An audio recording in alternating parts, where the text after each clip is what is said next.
This is Timothy Williams. I'm going to give you two prime examples of the Horatio Alger's myth, right? Actualized, right? Two prime examples, right? Look, I'm going to give you two prime examples of somebody achieving the American dream, breaking that glass ceiling the American way as a photographer. Now dig this. Remember that picture of Harvey Oswald being shot by Jack Ruby? Go through, pull it up on your phone if you can, right? Or just go through a library and get microfiche if they still do that at your local libraries and look it up. The man that got the most money from two photographers took the same picture, but it was timing. They looked at the same issue, but they photographed the same Ruby shooting this man down. But the one that got the most money was the one that gave a more vivid, profound image of the assassination. It was more vivid, and it said what all of the journalists. It said as an image what you wouldn't have to write a dissertation, right, or write a persuasive article to see how it said everything that his one picture did. That there might have been a conspiracy. That was the implication.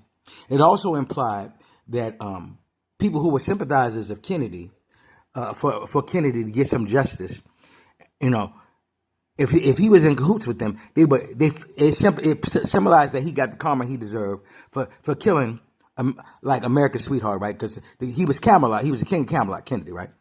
But then you look at the imagery. The image says so much.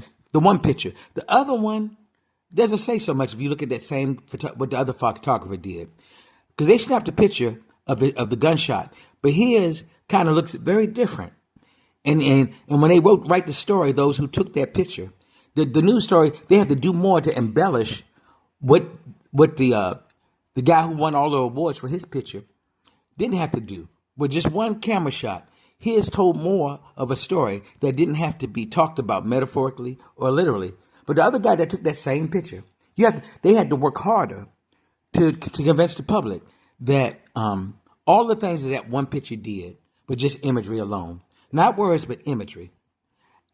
And with that particular picture, that guy won awards. The one that took the picture that they thought was newsworthy, that they thought would garner awards, that particular picture won the awards, and that man got a reputation, a putative one, for being a top-notch photographer just because of how he aimed his camera. You dig what I'm saying?